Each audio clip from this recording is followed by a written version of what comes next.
There will be a city on Mars in the year 2050. It will be humanity's second home, our first outpost away from the shelter of the Earth. And a construction project that will cement our future as a multi-planet species. SpaceX is determined to make this vision a reality, but it's going to require more than just ambition. And big rockets to colonize Mars. The biggest thing that would set a Mars city apart from some other off-world colony like a moon base. You see, a person living on the moon could still return to the Earth as often as they like. There's only about 1 day of travel time between the two, and likewise, that would mean that any resources the people of the moon might require from Earth. Mars is a different story. Now we are looking at 8 months of travel time one way from Earth. This could be improved in the future with nuclear propulsion systems, but even if that works out as good as can be expected, the trip. That means the people of Mars cannot be dependent on the resources of Earth. They have to learn to harvest everything that the red planet has to offer. And what it has is really not much, but that will drive the creation of a massive industry on Mars to extract those resources. With the idea being that one day, the ships from Earth will just stop. Whatever the reason for that might be. With the idea being that one day, the ships from Earth will just stop. Whatever the reason for that might be. So that means we need to build deep roots on Mars, both figuratively and literally. First, there were robots. The planet Mars will be inhabited by dozens, maybe hundreds of robots before any person ever sets foot there. And when we do get there, we'll be following in the footsteps of this thing, Optimus, the Tesla bot. It's probably not a coincidence that a sister company of SpaceX is making the exact technology that they're going to need to start building on Mars. Optimus is a fully autonomous AI-powered humanoid, and it's designed to take over any job that is currently done by people. But on the flip side of that, Optimus could also begin doing a job that will eventually be taken over by a person, like a Mars colonist, for example.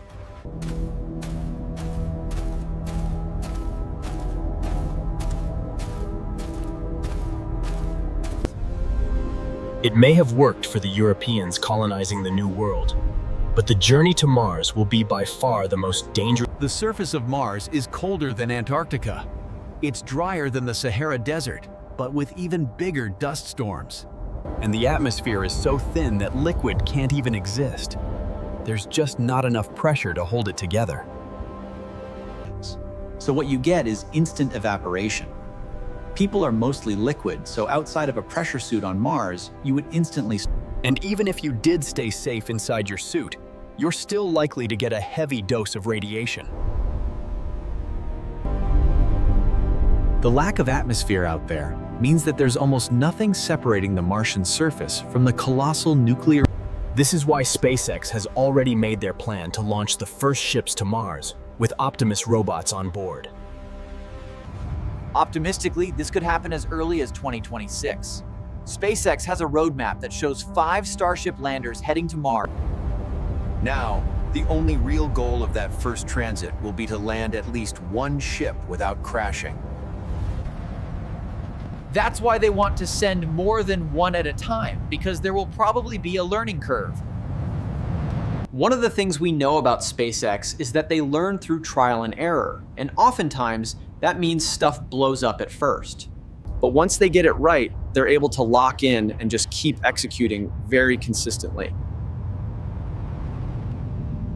So, assuming that one ship lands safely and releases a handful of Optimus robots into the Martian landscape, 2 years after the first successful landing is when the first real colonial fleet arrives. 20 Starship landers, each carrying 75 tons of cargo. Now, let's talk about where this Mars colony is going to be located. SpaceX has already identified the Arcadia region as a prime candidate for settlement. This is just northeast of the volcano Olympus Mons, the tallest mountain in the entire solar system. Arcadia is a flat plain that's close to the equator, yet still believed to contain large deposits of water ice. When we talk about the infrastructure that the Optimus robots are going to be building for their future human comrades, there are 2 critical machines that they need to get up and running. one is a water treatment plant. People need to drink, but water is really heavy. Just bringing enough of it to keep everyone alive on the 8-month journey from Earth to Mars is going to be a challenge. And that already involved using a lot of recycled water. But there are only so many times that you can turn last night's pee into this morning's coffee. Now, the cool thing about water is that it can serve many purposes beyond just hydration. For example, you can break water apart into 2 base elements, oxygen and hydrogen. So as part of the same process that converts ice into drinkable water, our robot scouts can also produce oxygen for future colonists to breathe. Then there's hydrogen, not particularly useful for human consumption, but very important for making rocket fuel. Now here's something to consider in the long run. Signing up to be a Mars colonist is probably going to involve a one-way ticket to the Red Planet. But in the short term, before we have a big, awesome city for everyone to live in, people are going to want a return trip. And just like with water, rocket fuel is very heavy. Just bringing enough of it to last the journey and land on Mars will be difficult. Which means there won't be fuel left over to launch a second time and come all the way back to Earth. So a second big infrastructure project for the Optimus bots is going to be constructing a rocket fuel production plant. Now, there are some rockets that burn pure hydrogen as their fuel source, but it's not a popular choice because hydrogen is a very difficult element to work with. It's very prone to weird chemical reactions and is extremely hard to contain because it's the lightest element in the universe. That is why SpaceX chooses methane as their fuel for Starship. It's hydrogen with a little bit of carbon mixed in. That is why SpaceX chooses methane as their fuel for Starship. It's hydrogen with a little bit of carbon mixed in. What little atmosphere Mars does have is mostly carbon dioxide. So a carbon capture device would be able to extract the necessary atoms from the air. Now, in order to support the new robotic manufacturing industry on Mars, there's going to need to be a mining operation as well. The water ice that we are going to need is located under the ground. That means we need to dig it up. And again, probably not by coincidence, SpaceX is going to have access to some boring technology from another sister company. Now, a full-scale tunneling machine is not going to be practical for early construction on Mars, but taking that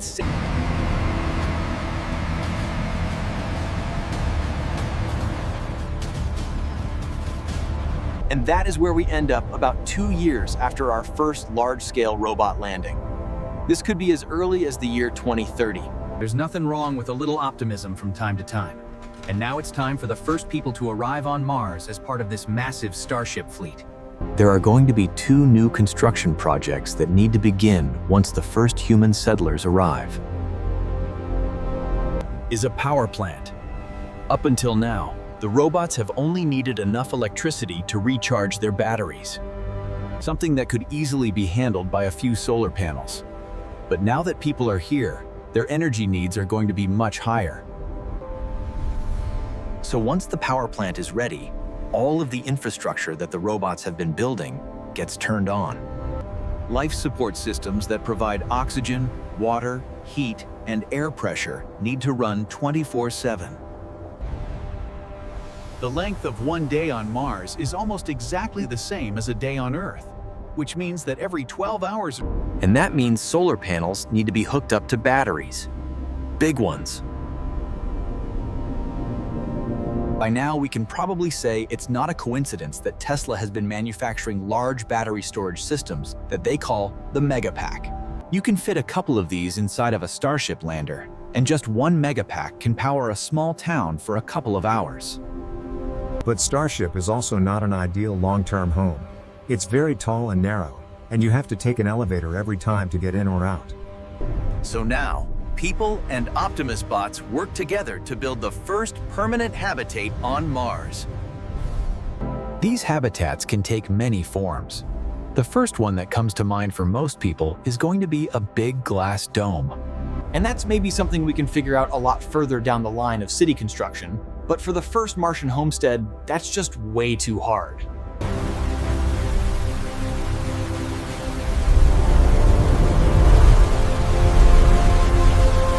This covers 135,000 square meters of internal space, and the structure itself weighs 3,500 tons. Which would be at least 350 Starship loads of material just to build one dome, plus all of the construction machinery. Now we can build domes. We just have to think more about working with the natural environment of Mars. For example, we can make an ice dome. It's an idea that's currently being studied by NASA's Langley Research Center. And it takes advantage of the natural insulating power of water. This is the same reason why Inuit people in the north make igloos. Frozen water will keep heat in. But just as important on Mars, it's going to keep radiation out.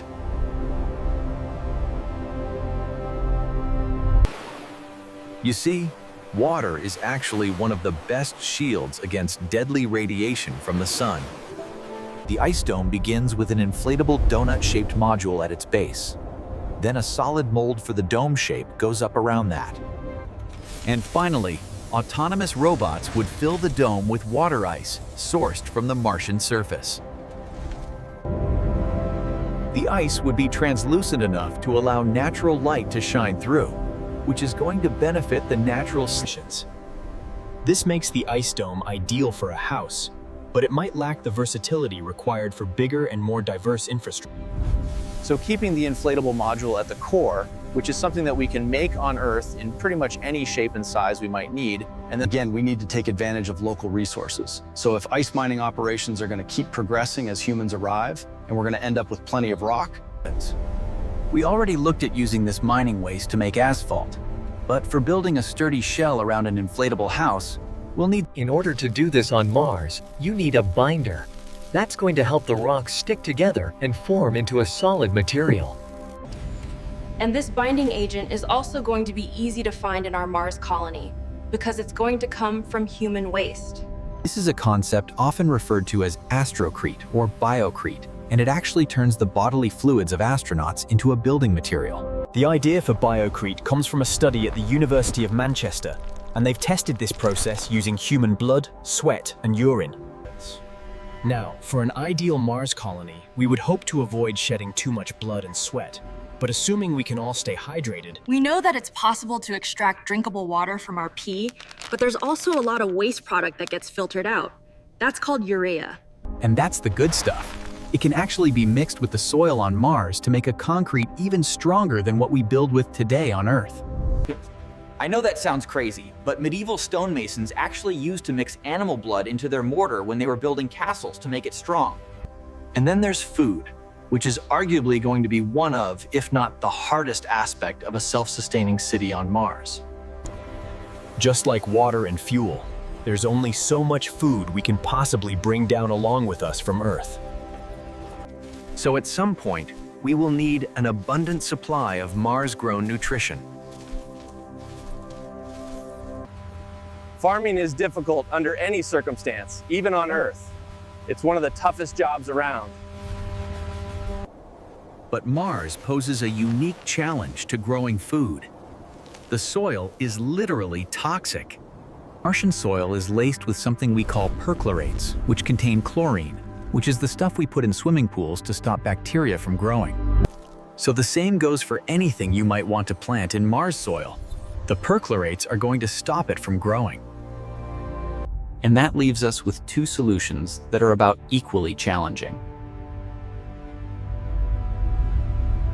Either we need to transport all of our soil for agriculture from the Earth to Mars, which even a starship full of dirt is not that much. Or we need yet another Mars-based industry for processing soil, removing perchlorates, and making sure that there's adequate... Now, luckily, there's another outlet for repurposing human waste. If urine can be used to make cement, then No one said this was going to be pretty, but if we can lock down those basic necessities of life, power, water, oxygen, shelter, food. And if we can produce those things in a way that is self-sustaining, that doesn't rely on the Earth to ensure the future. Now, where do we go next?